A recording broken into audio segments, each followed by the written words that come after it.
This is totally our first try. Definitely did not do any read twos. It's the Snoozecast. What up, everybody? What up, Nate? We are back.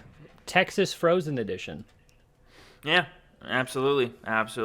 Making sure that I didn't have a frozen apartment or car when I got back. And we'll get into that because there's definitely some big news on that front. And also a couple more people, ironically enough, moving from California. So some big names that I wrote down. And then last but not least, another thing we'll chat about a little bit. I think you may have mentioned you have Disney Plus. I don't know. It's possible. I do. I recently got it, so we'll dive into that. So, yeah, that's the agenda for today's guys. Don't forget to follow us on the socials like Instagram, and then also subscribe to our YouTube channel. And when you watch our video all the way through, hopefully, throw us a like, do some comments, give us some positive reviews. And, of course, you can check us out on all your other listening platforms such as Apple Podcasts and Spotify and even Pandora as well, if you're into that sort of thing. So, yeah. We're on Pandora now. Well, I think we've always been, Oh. and I didn't notice because I was looking at the stats and I saw a little graph for Pandora listeners, and I was like, oh. Whoops. So it just shot up and you're like, oh, I didn't know we were on there. Yeah. Well, I guess the more the merrier. Yeah, absolutely. So, how's it going? It goes. I've been trying to do my taxes this weekend, and I have to wait until Monday because I have to call one of the banks because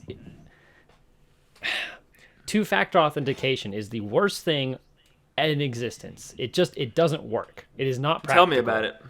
So, on my previous phone, when I first set up this bank, right? I was using my old phone, and the Authenticator app that I was using at the time was linked to the phone. So when I got this new phone and the old phone is worthless because I switched carriers, I can't access the bank because the Authenticator app won't let me transfer from my old phone to my new phone. So it just doesn't work. Yeah. Two-factor authentication, I have a lot of personal experience with this security method because I did a lot of technical support for Apple. Mm-hmm. And basically, that's their most common security, I guess, type for their personal accounts. Right. And which I use, and for me, it's beneficial just because I have multiple Apple products, but a lot of people have just a phone or just an iPad, whatever it may be, and they just use that one device, and they don't really know how two-factor works, and they just want to turn on their phone or turn on their iPad and check their emails and dip out. So when they have a situation where something like a feature requires your ID and you got to log in, but let's say you change numbers and you didn't know it, and you got to get a text or something, but of course you didn't. Oh, you changed your number, so you can't get a text. Oh, well, can you verify the number? Some people sometimes don't even know the old number. So it's this long roundabout. And for people that know how two-factor works, it's not the worst thing ever, but in general, like in the broad spectrum of things, it's kind of the lamest. Like, yeah, it's quite lame. It kind of depends on what it's being used for, right? So like especially with third party two-factor authentication, when you get into a scenario where you can't transfer the information from one third party app to another, that's an issue. Because if all of your information is stored on one device, but you get rid of that old device because you switch to a new carrier, but you have no way of transferring that content, they're basically saying you're stuck holding on to your old device and using Wi-Fi to access your current stuff. And that makes no sense to me. Why would you not allow me to transfer the information from one phone to the other? Because I don't want to hold two phones. I want one phone with all of it, with everything on it. It's so irritating. So now I have to call the bank on Monday when they're open, and go through the whole steps of verifying my identity, just so that way I can remove the phone number off of their records and then add my new phone number onto the records, just so I can get into my bank. It becomes a pain in the ass. It adds unnecessary complexity, in my opinion. And it's really only kind of stuck with third-party security apps. If it was, integrated with the system, probably what Apple does, although I'm not very familiar with how Apple handles two-factor, I think it would be easier. But when it comes to third-party security apps, it is the worst goddamn thing on earth. I have the same problem with my school, but I haven't needed to access my school account in months, so I don't care. But if I were to try to access my school account, I would have to call the school and get a code from them, I had to have to get the code from them. Yeah, from a live person, to get a code from them, or to change the phone number to make it work. It's like so annoying. hungover college kid. That'd be funny. It basically is. It basically what do you need? is. What do you need? And they're like, oh yeah, I just need a code. You're like, who's the code? And then they hang up. No, probably not. No, they have. It's a job, so it probably will be a little bit more. No, they definitely don't care. They probably get so many problems from it. They don't care from the standpoint of they don't go home thinking ah man, I really hope Nathan got into his account today. They don't care that way. They do care to the point where, well, I care enough to prevent me from getting fired. Yeah. That's how that works. And so for those who have not been caught up to speed, I took a little vacation to Idaho, and apparently I got out of here right in time because you could not have timed that any better. Yeah, and I knew there was going to be cold temperatures and ice and things like that, which does happen. Apparently, well, I went. Well, except you didn't go south; you went north. Yeah, if anything, I did the dumb thing. If you were to kind of judge it going in, I was like, oh, what's he doing going from, not cold state to cold state that will snow? And I'm like, well, I want to go visit, and I want to go see my girlfriend, and so haha, fool.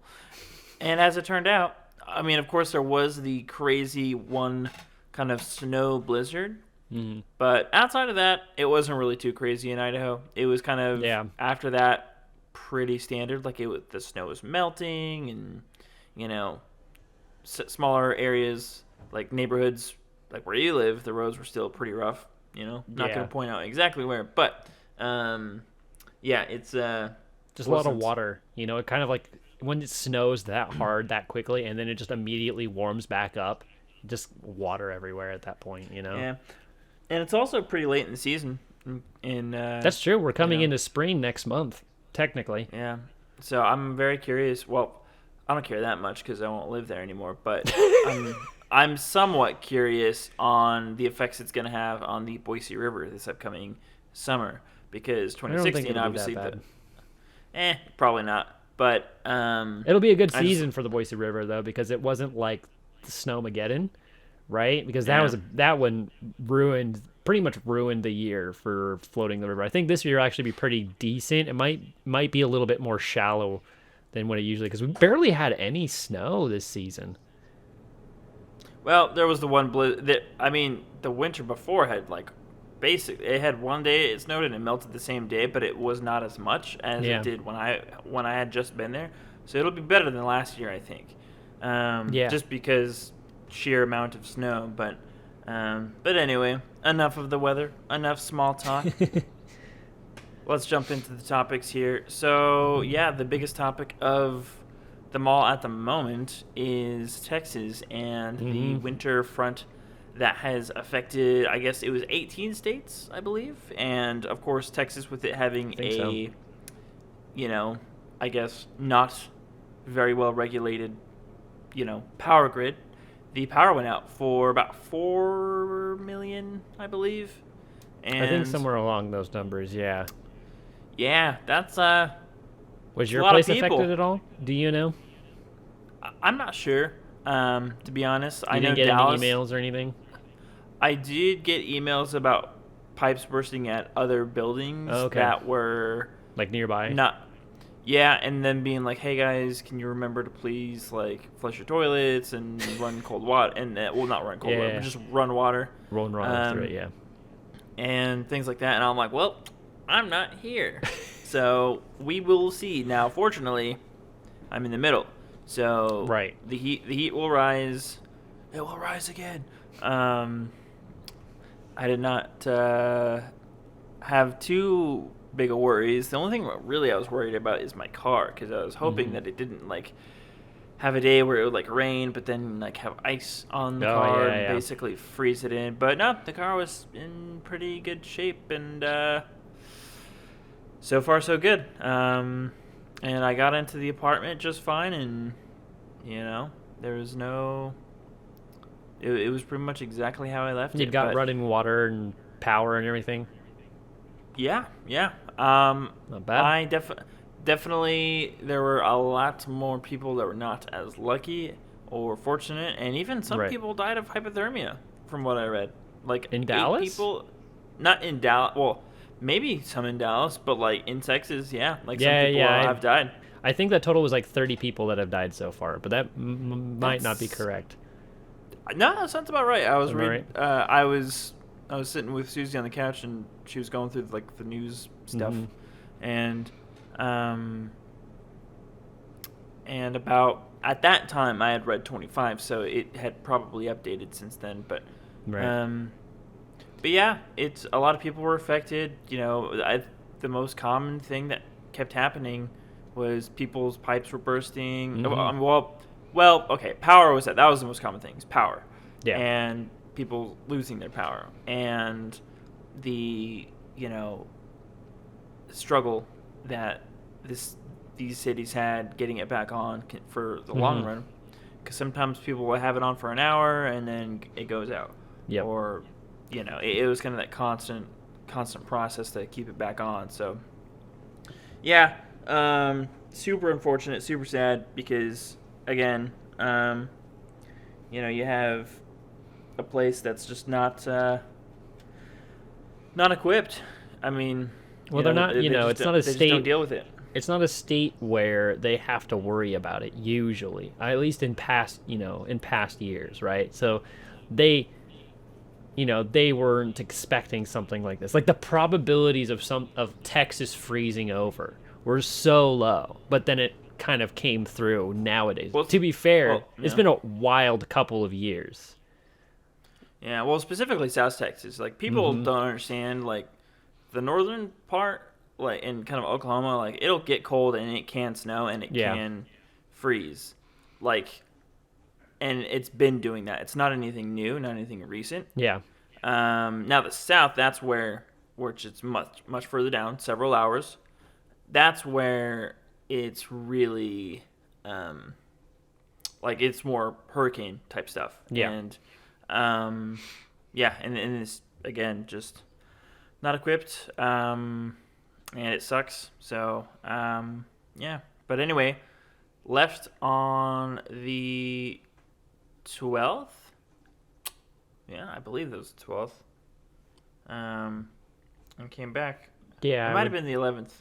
I think I left the night of the 11th, Night of the 11th. Okay. and then I came back yesterday and kind of just crossed my fingers the last couple days, making sure my flight would still land, because I was Right. prepared to just stay in Idaho, because I didn't want to get on a flight to Seattle and be stuck there For days. waiting for another flight. Because, I mean, nothing personal against Seattle, but, do I stay in a hotel or do I stay in a place with my girlfriend where I'm in a familiar area? Yeah. And also, like, that's just it's just a no-brainer.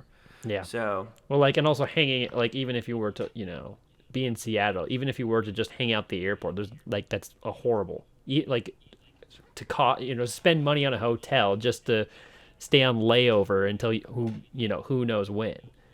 well, they're Right. going to have to pay for it, right?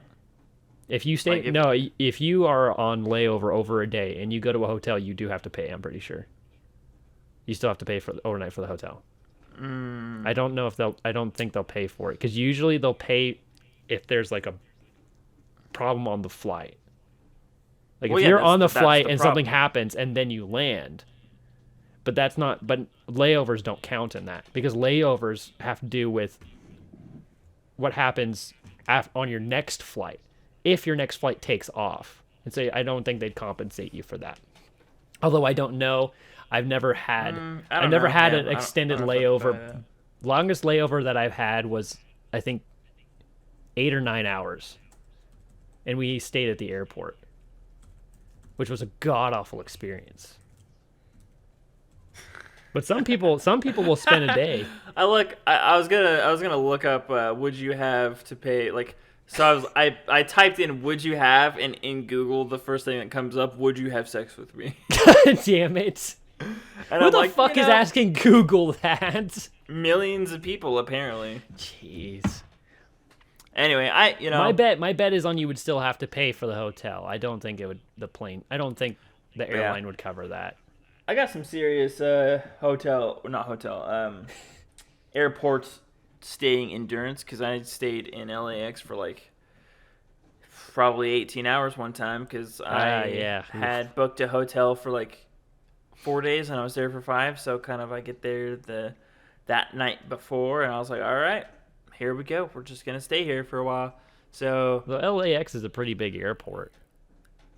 It's big, but like I haven't been there enough to get like a real full kind of thought out like. You were there for 18 hours. I didn't move though. Well, like I didn't leave anywhere. I was just like I'm gonna stay here. I don't know where I am really. That's like. Did you know you were going to have to wait 18 hours, or was it just kind of like something that you had to stay? Oh, you knew you would have to. Oh yeah, I was fully aware that going in. I was like, and you just kind of stayed put. Yeah, pretty much. That's really I walked, interesting. I mean, I walked around. Like I did. Oh, okay. I definitely switched areas, but like not far. I didn't like venture. Because you didn't want to get too far away and get lost.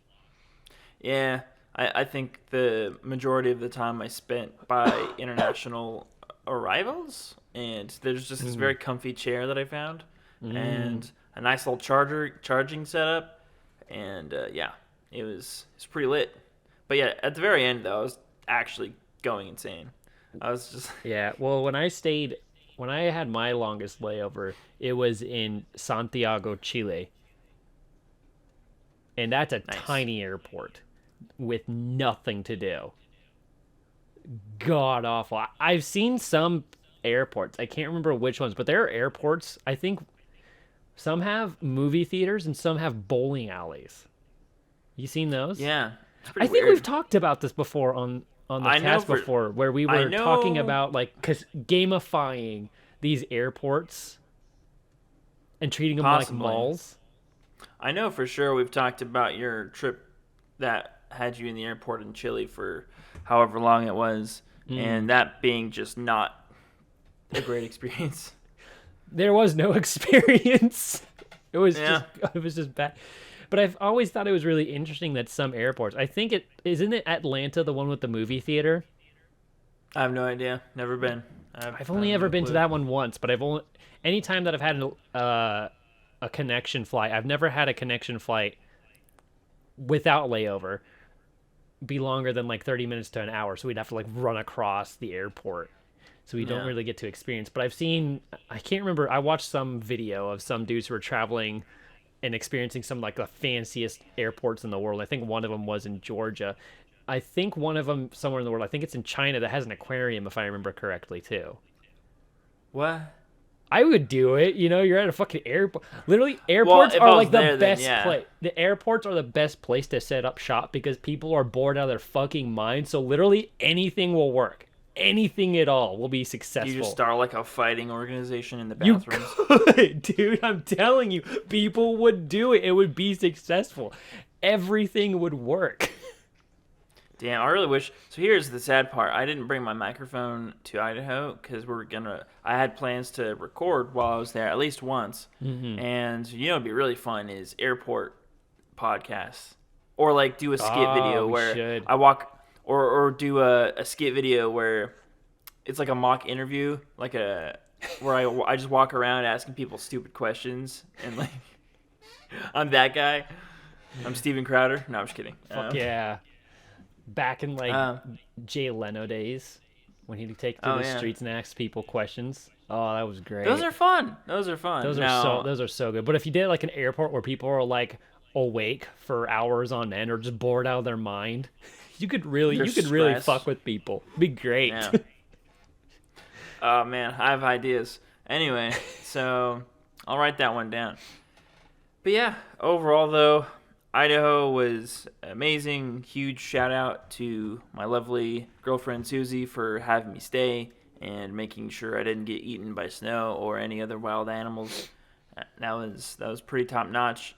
It was really nice to recharge the social batteries because I've kind of been in a rut of like just going to work and doing the same thing every day. Yeah. And to finally break that monotony and kind of, break that trend. Do something different. It's pretty nice. Yeah. So yeah, it, again, re-energized the old batteries. Had dinner on Valentine's at Bitter Creek Ale House. It's pretty good, and it looked fancy and also was, I would say, pretty inexpensive. Like, just normal restaurant price. Oh, this is what I want to ask you. What was their like dining policy? Like, did they have to do like outdoor dining, or did they have to have like reduced capacity, or were they just going full on? They have an outdoor policy, and they have an outdoor option for like if it gets too busy, but like not enough people were really going. So what they were able to do is just do every other table kind of situation. Okay. So, not bad. Which I think is not a bad way, because yeah, because I think it's viable. It just gets real sketchy when you're obviously doing it like normal and all that stuff. So I'd say they handled it as good as you can. And also for people that were like, oh, restaurants should be open, it's like, okay, well, for anyone in general that's worried about getting COVID, don't go out. That's the answer. That's the answer. Don't fucking bitch and whine at other people for going out. Like, if you're so worried, then don't do it. And then also don't have people interact with you that you feel like are going out and put you at risk. Like, if you feel at risk, then lock yourself up and go insane. And I don't care. Like, yeah, I don't know. I kind of was losing empathy like a little bit just because like people, especially like celebrities that like have their mega mansions. The celebrities are the most intolerable ones. I think those ones. You need to save lives. You need to do the responsible thing and save lives as they like sip like a fucking. They're sipping like $100 champagne per glass while sitting in their mansion with bowling alleys and shit like that. Like, yes, I'm really going to listen to you about advice on how to not go insane while being I could see you're enduring some really trying times. Yeah. That shit, I hated that shit. And like they'd always, or like the pictures that were signaling shit. The picture that they post, like, we're all in this together. It's like, shut the fuck up. And then like a similar thing that happened after a lot of the we're kind of retreading a lot of kind of hot topics from earlier in the year, but yeah. A lot of the, very, I want to be kind of very thoughtful when I talk about these things. So George Floyd stuff happens, right? And that was August, wasn't it? Or July and August?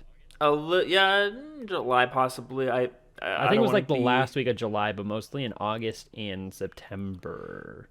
Right, but shortly after, there's like this video of these celebrities, like, and I like Aaron Paul, like I like Breaking Bad and stuff, but they're just they do this like performance thing where they're just like,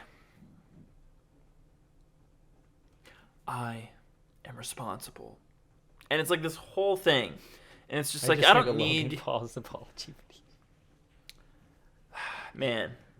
He's sorry now, but like back then he just was probably so fucking turned upside down, and just like was probably on the brink of insanity. Just because, like, when you flip from everyone loves you, and you have all these people around you that's like all about, oh yeah, Logan, we could do this, we could do that, blah blah blah, and then it just flips, and everyone hates you, and like everyone's at your throat, and like it just that whole like kind of series of events is very fascinating to me because now he does a podcast and is about to fight.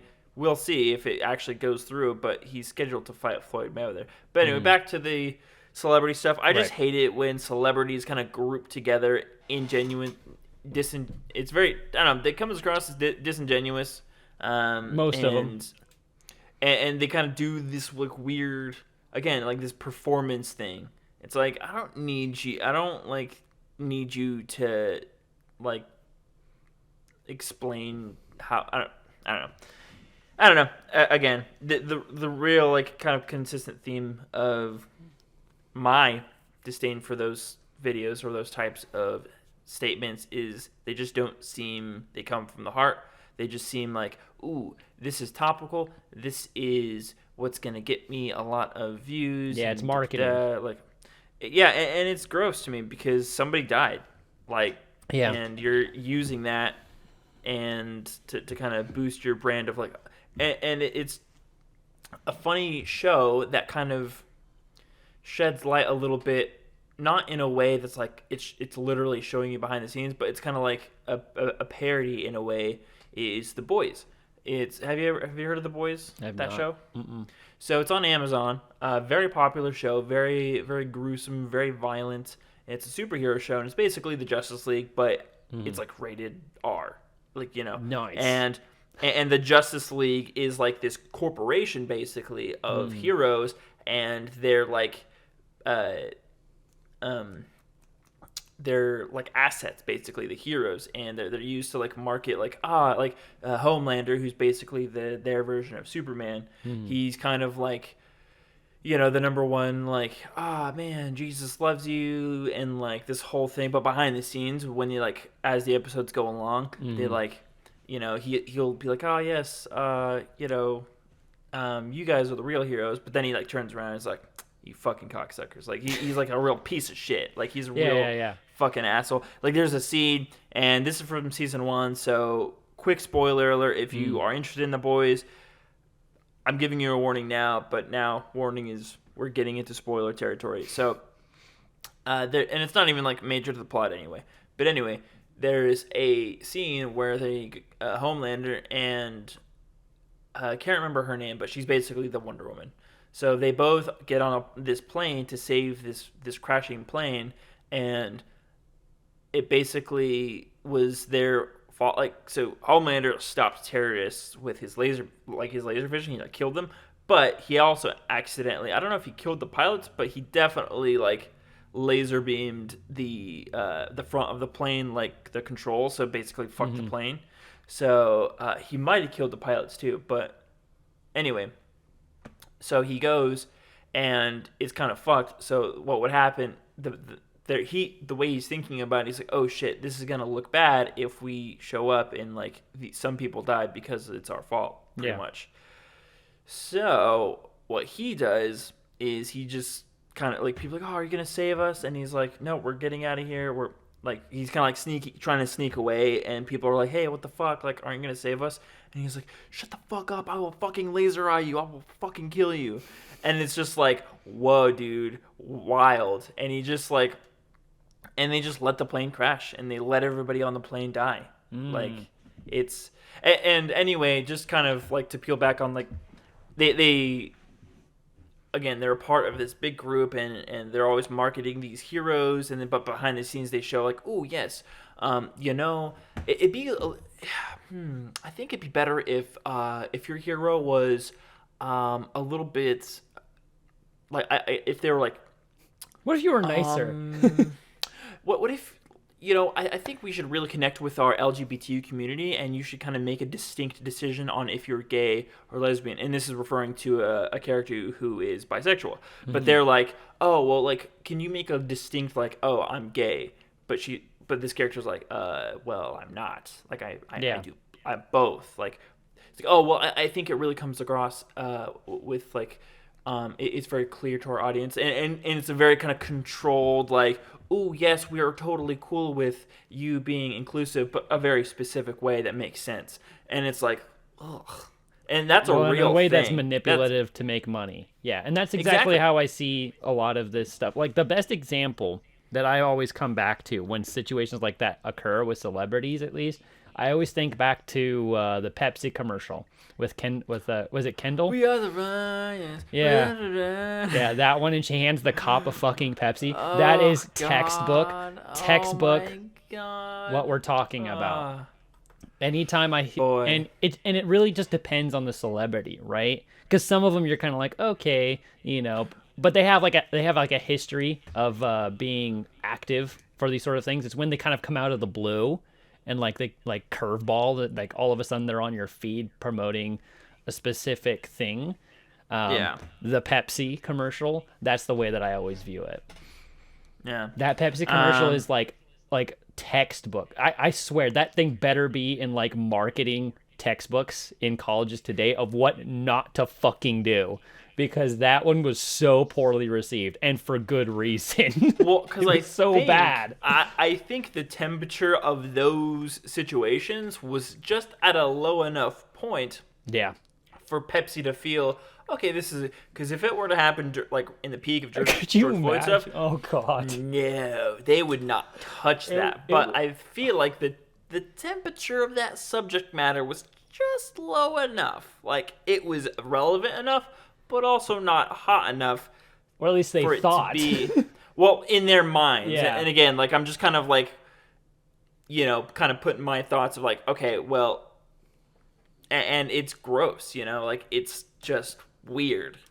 But yeah, like personally, if I were to be in that position to ask to like try to market or try to use something like protest, and it wasn't the George Floyd protest that commercial came out. That commercial is like 2 years old, I think. Yeah. Continue. I'll be right back. But personally, I just wouldn't feel comfortable with being tasked with that, because no matter which way you cut it, it just doesn't feel appropriate to advertise, using a situation like that where you have political unrest. It just doesn't seem right to try to use political unrest as a marketing tool. It just feels weird. It feels like it takes away from the the magnitude of the situation. So yeah. It kind of conveys a message that you're like, oh, this isn't like a big deal to where. Well, it just comes off as greedy, It's just like, an opportunity to make money and advertise. Well, let's do it. And it's just like, yeah. Like I really respect people that have a lot of influence and a lot of power that just kind of do things. Yeah. They just do them and they don't seek recognition. Like Ashton Kutcher is a really prime example. He does a good job. And there's so many more. Like and the reason that there is so many more, but you don't really know the names off the bat, is for the reasons that I'm saying, is they don't promote it. Now, of course, they do pick their moments to shed light on awareness, but not in like a gross like people that show up and they win an Oscar, like fucking Joaquin Phoenix. I'm vegan and blah blah blah. Or like DiCaprio, like he finally wins an Oscar and he's like, fucking global warming shit. Anyway, okay, I know it sounds like a tool bag, just kind of, just kind of like that's not at all what these guys said, but like just the whole like you're at a fucking awards show, like nobody cares about like nobody's looking to you for answers on these very real issues such as global warming or climate change, things like that. It's about setting, because if you look at when Ashton Kutcher does, because he fights sex trafficking, human trafficking. That's his big thing. But usually when he's on the media about it, he's in court where it makes sense. Not an award show. When you're at an award show, just because the camera's on you does not mean that it is the appropriate time for people or to have the expectation that people are going to take you seriously when you say it is so low at an award show, because we all know we all know that it's drama. That doesn't seem like the appropriate place. And another thing that I didn't know with another high-profile character is Jon Stewart, comedian and former host of it was Comedy Central show. I can't. As Colbert did it eventually. The Daily Show. You know who? Yes. So Jon Stewart has basically been an advocate for 9/11 first responders and basically them not getting lifetime health insurance or something like that, and of course them having all these medical issues post 9/11, like with the mainly with the firefighters and just I guess a lot of different types of first responders, but basically the long-term health effects of them going in and saving lives and being real actual heroes and doing something really selfless, and after that though this group of these people are constantly having to fight for their health coverage and things like that. They're having to advocate. That's mind-boggling that is even a thing. That doesn't make sense, because they made the ultimate sacrifice, but meanwhile we're the government will throw them scraps and be like, oh, you get this and you'll be okay with it. It's kind of like I'll just leave it at that. I can't remember if it was him or somebody else that was running. I still think it was the Daily Show, but I can't remember. It was so long ago.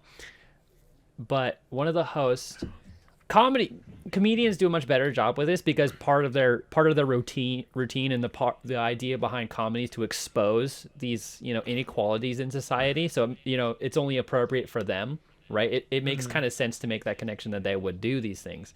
But there was one comedian, and I can't remember the show. I don't remember if it was Jon Stewart, but he was talking about how people would get roped into these debt collectors for their home loans and stuff like that, or when they're overdue on a phone payment. And what happens is once you're 90 days delinquent, the company that you owe that money to will sell your debt to a debt collector, which is a private business. And that debt collector has the legal right to ask you for the full original amount that you owe. And if they don't get it, then they sell it to somebody else and they harass you. And there was this huge cycle. And what he did was he would go through, and the biggest one was insurance and medical insurance payments. And what he did was he collected as many as he could. It was brilliant. He created a debt collection company, which requires no effort. It's mind-boggling how easy it was. Interesting. He made a debt collection agency and bought a whole bunch of medical debt for pennies on the dollar, and then went to a fund that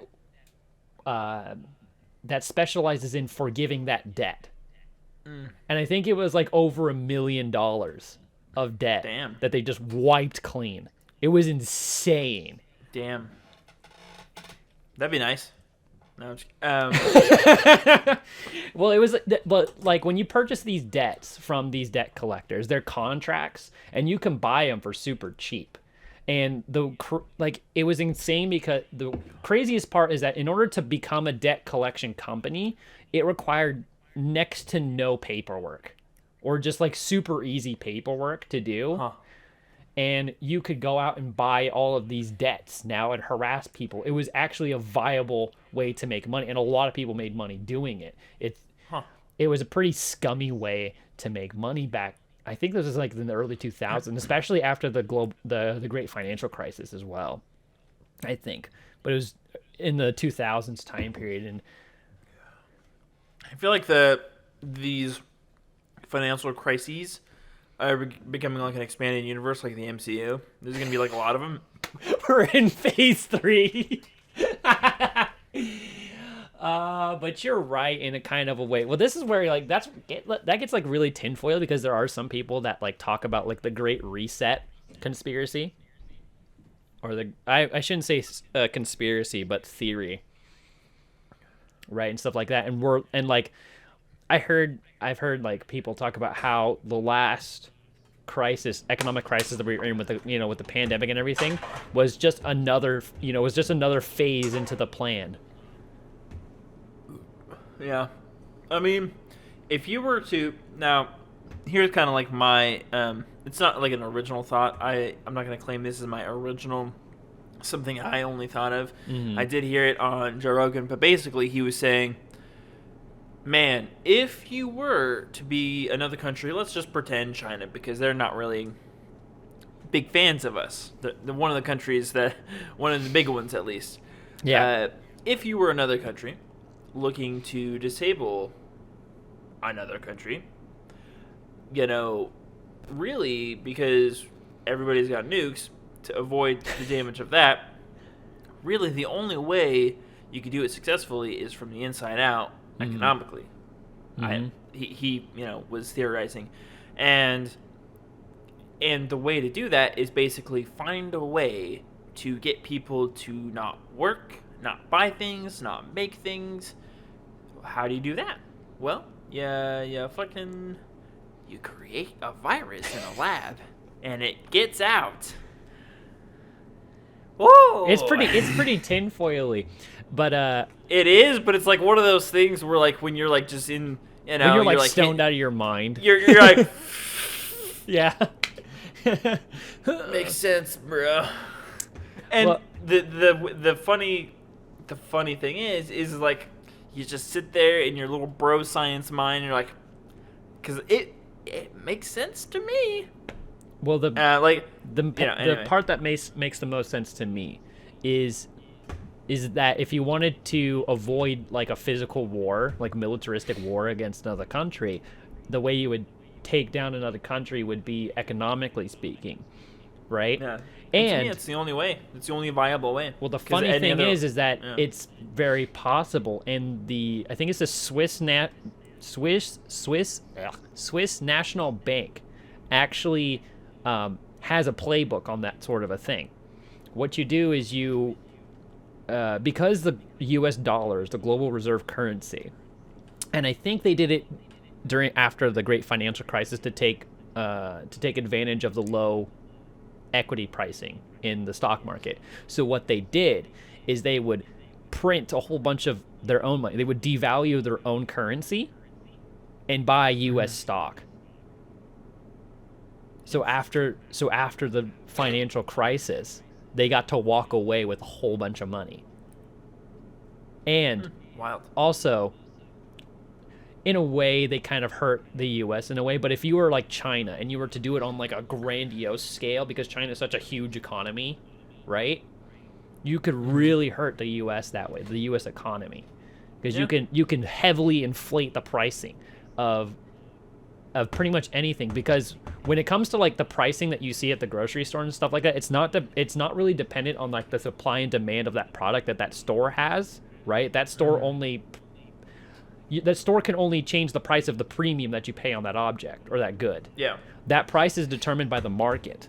And if you're a different country and you can devalue your currency and get a whole bunch of dollars, you can inflate pricing of stuff like oil. Oil is the biggest one. Silver, I think, is the second. And you can really ream on the U.S. economy that way. I think in a way, I think it was OPEC also during the great financial crisis, they like jacked up oil prices. Yeah, no, that sounds right. Yeah. Like if you want to avoid war, you hit them in the wallet. Where it hurts the most. Yeah, I mean, because again, like if you go after a country, like because we're kind of untouchable from a military like that's not like you could do damage, but like it's just gonna rile up the country in such a fierce way, because believe it or not, this country I still feel has an ability to, through unfortunate and horrific circumstances, I feel like there is something that could like bring everyone together and kind of like make America. No, I'm just kidding. I'm not gonna say it. I I think there's like, for example, you got early 40s, Pearl Harbor, 9/11, Yeah. those things. Like, I think there could be something that a country could do in like an attack way that would like really bring people with all kinds of different backgrounds and things like that together. Again, but it would have to be pretty horrific because people are pretty divided, even through some terrible things that have already happened with whatever. But so I don't even know what we're really on about anymore. I don't know like what we're. I don't know. We're on some like bro science Joe Rogan type shit. Yeah. So anyway, we'll make a smooth transition into something a little bit more lighthearted, a little bit more fun. A little less tinfoil. We'll take the tinfoil hats off. Yeah. Damn it. Fuck. Wait. On this subject, sorry, I gotta bring it back to Crazy Town for just a hot second. I had an advertisement on my Facebook out of nowhere. On a beanie. This beanie was supposedly supposed to protect your brain against like 5G. Have you seen that? No! Have you seen that? I have not. Oh my god. No, it gets better. It gets way better. Yeah. I went on their website, okay, to see what other products that they serve. They sell underwear.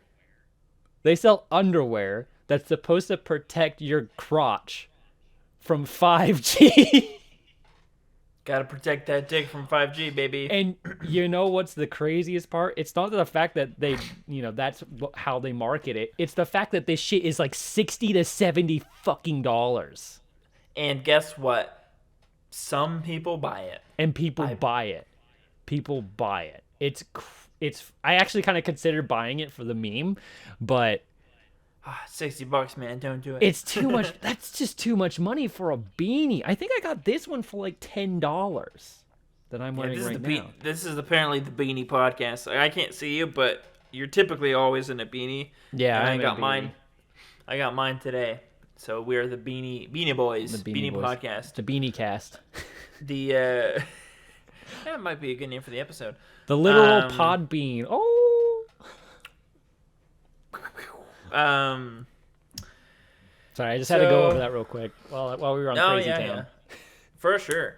Fuck. Yeah, let's switch gears. Now, I'd like to talk about a show on a platform that I just recently got. I thought my mom had Disney Plus or had set up a trial or something, and it turns out she didn't. So I was like, oh, well, I guess I have to get it.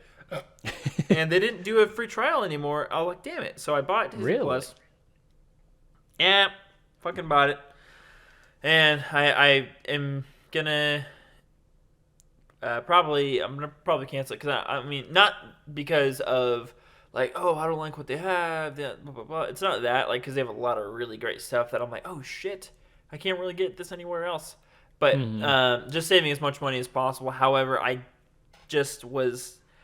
had to watch the most recent episode of WandaVision because me and Susie basically grinded through and caught up on WandaVision. I don't know if you're caught up. Have you seen the most recent episode? I haven't seen it at all. The only show that I watched on Disney Plus was The Mandalorian. I watched the whole thing in That's what it was. Yeah, I watched the whole thing in one weekend and I was done. And then I was like, eh. But I have, because through my phone carrier, Verizon, I get access to Disney Plus.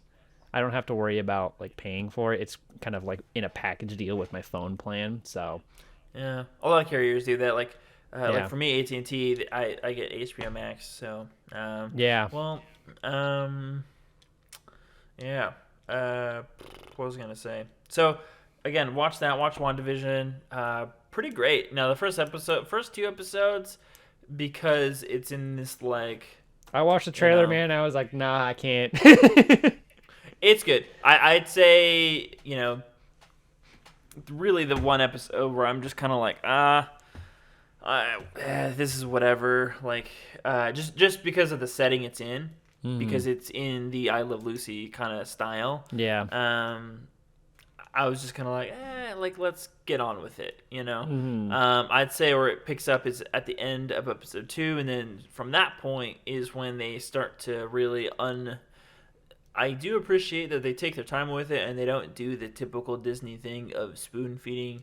Like, oh, this is what we're doing. We're just gonna like. They kind of, they take their time, which is not a common trend with, big, Marvel properties. They kind of just like to jump right in and just speed run the whole storyline. Yeah, and people might argue like, oh, they don't take their time. Well, what about all these movies? It's like, well, the movies on their own, like you watch them and it's like, I'm not wrong. Like I watched the Age of Ultron and like the whole thing flew by so quick. It was so much all the time. Like they constantly try to jam pack shit all into one little movie and kind of have all these tie-ins and all this stuff for a lot of those movies. And there's very few that like really kind of have a nice pace and kind of have a really good sense of like when to kind of just get some exposition out and not fucking explode shit, and then of course turn it up when the time kind of when it meets, when it feels necessary. So anyway, WandaVision, very good show. I do like the intros of each episode, kind of changing eras. The episode where it's kind of like the 90s, they have the Malcolm in the Middle themed intro. Loved it. It's pretty great. I missed that show. That was a good show. Dude. It was a really good show. Dude, you should watch. There's this trailer on YouTube called, I can't remember Bryan Cranston's character's name in Malcolm in the Middle, but he goes, the dad from Malcolm in the Middle is actually Walter White, and we knew it the whole time. So it has a lot of, it's so funny. It has like a lot of like the serious kind of like music and like some of the serious lines from Breaking Bad, but also it's like mashed with fucking Malcolm in the Middle, and it's so funny because like in Malcolm in the Middle, Bryan Cranston's a very silly, very like over he's a the stupid top character. Very, very stupid, like very comedic. And Breaking Bad, he's like serious, just total, total very, opposite. like, well, flipped. I think didn't Breaking Bad have like a parody ending where it was him waking up? They like did like a weird parody ending on Twitter or something like that I watched. It was really fucking hilarious. I'm not sure. Probably it was. It wasn't supposed to be canon. It was just like a fun side project that they did, I think, if I remember correctly. But I think they had like the actual actor. It was like he woke up from the dream that he was, a meth head. Highly recommend going and looking it up on YouTube. It's fucking awesome. Wild. But yeah. Are there any other Marvel shows from the trailers that we talked about a while back, or is it just WandaVision on there right now? So far, it's WandaVision. The Falcon and Winter Soldier is right around the corner. I'm interested because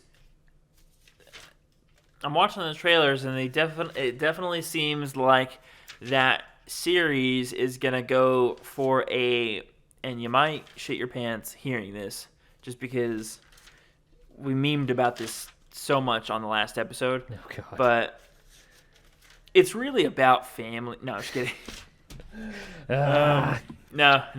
So the style, it looks like it reminds me about, in this over the top kind of action, it reminds me about of Fast and Furious, like the most recent movies. Yeah.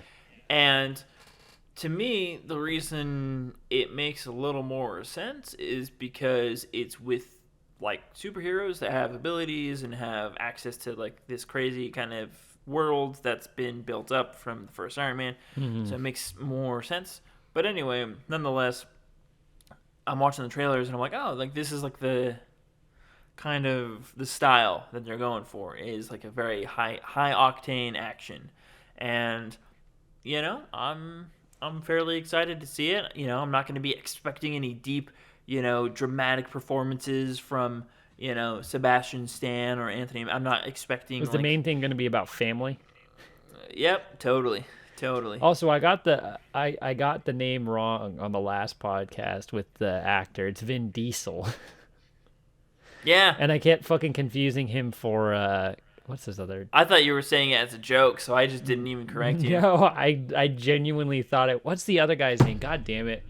I remember You Vin said- Diesel now, but now I can't remember the other one. You said Denzel Washington or something. No, or no Denzel Washington and Vin Diesel look nothing alike. dude. Hey, man. He's the other bald guy. Fuck.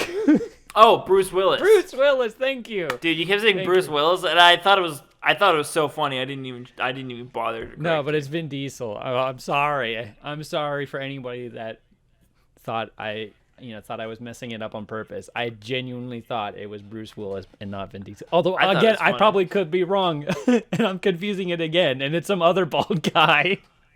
It's It's Jeff Bezos. Fuck.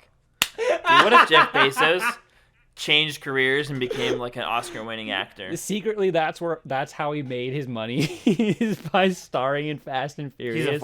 He's actually a voice actor. He was voice acting the whole thing. It's like a dub. Fast and Furious, the dub. Fast and Furious, Jeff Bezos dub. Speaking of dub, I didn't know that the original Japanese voice acting for Dragon Ball and specifically Goku was like this high-pitched, like basically a girl. In the Japanese version, in the Japanese American dub. The original, original voice. Yeah. Apparently it's, and I have yet to like kind of look up a clip but like a lot of people were saying that, and I was like, what? Like I didn't know that. And Or I think it's wasn't funny the voice actor or the voice actress for SpongeBob? that I don't know. I don't remember. Because voice actor for SpongeBob is a fella, a dude. Is it a dude? Okay. Yeah, I do know that. Speaking of voice actors, the guy that voice acted the part of Aang in The Last Airbender recently did a podcast. The And new one or the old one? The good one or the bad one? Animated, like the animated one, okay. the good one. The good one. Yeah. And he was on this podcast, and it's funny because he grew up and was all that stuff.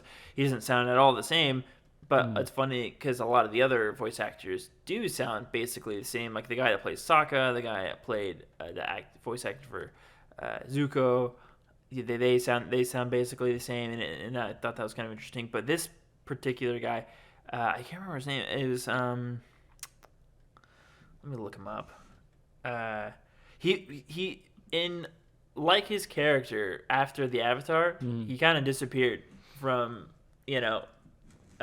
like he just kind of disappeared off into obscurity of like he didn't really get into like live action acting. He kind of was very like a true voice actor and like didn't really and looked up to a lot of other voice actors, so he's kind of in that world specifically and didn't want to be like this big shot in Hollywood and stuff. Right.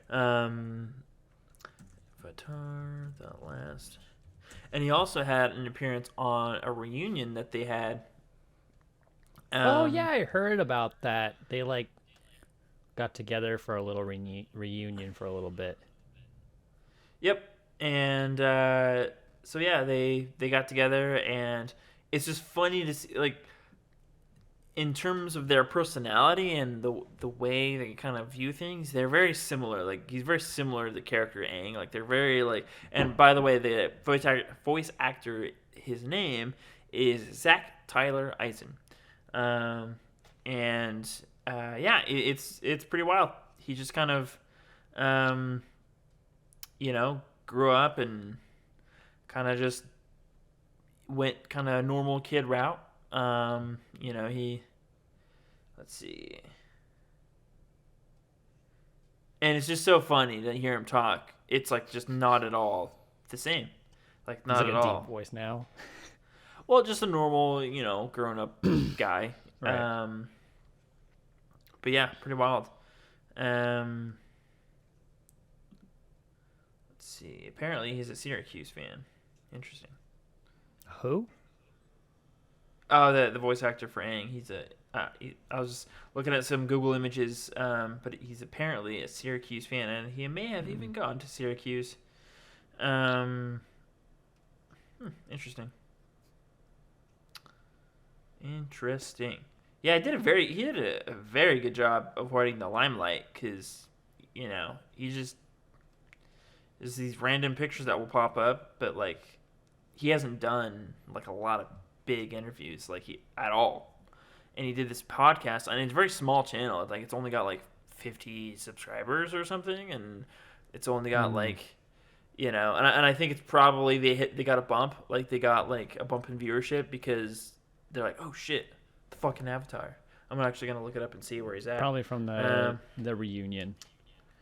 Because they did like reunion photos and stuff like that on Instagram or something, if I remember correctly. Well, they did a whole Zoom Oh, it was a Zoom call. Well, they've done multiple things okay, yep, this makes sense. So now the video has, with all the other videos that they put out for this podcast, it was averaging around like between 20 and 30 views or so, which is funny because I was looking at it like, wow, that's about what we average. Interesting, but they get this guy, the Avatar, and 2.5 thousand. So that's a pretty nice jump. I thought that was very interesting. The YouTube channel I recommend going to and viewing is Ted Jones World, all one word. So Ted Jones World, and the episode number is 88 on that YouTube channel. And go ahead and give them a subscribe and help out that channel because wow, free advertising. They should be paying us. Fuck is this? Nah. Well, I feel like at our level, slide me a 50 or something. Come on, before I'm gonna say anything. Nah. I feel like smaller independent channels should be helping each other, especially because we're like teeny tiny. We're like homeless people in terms of like the channels and So you gotta be aggressive. You gotta be like a wolf. No, I'm kidding. Yeah, we're the wolf of Pod Street. Wolf. And on that note, I think we'll end the podcast on a good old zinger. What do you say? I think it's a good one, yeah. Perfect. Well, a good recording, and I don't really have much else. I mean, again, please go ahead and give us a follow on the social media platforms listed in the video. And then also, if you're watching on YouTube, please subscribe to us and give us a like on our videos if you enjoyed what you heard. And share with your friends, don't forget. Yes, share with your friends. Even if you seem like a Jehovah's Witness, please just be our Jehovah's Witness. I'm a hypocrite. I don't want to pay anyone else for advertisement, but please advertise us for free. Yeah, just do it. Yeah. Just do it. Yeah, again, thank you for those who have listened from the beginning. And I do want to give another, I think I mentioned this a couple times, but again, just another shout out to the lady listening, Susie. Appreciate you for housing me and all that stuff. I know talked and stuff, but like, again, another shout out to the special lady. So, but yeah, that's it for us. We'll see you guys on the next episode. Probably get another one in there next week. And yeah, it's a snoozecast. We're out. We out.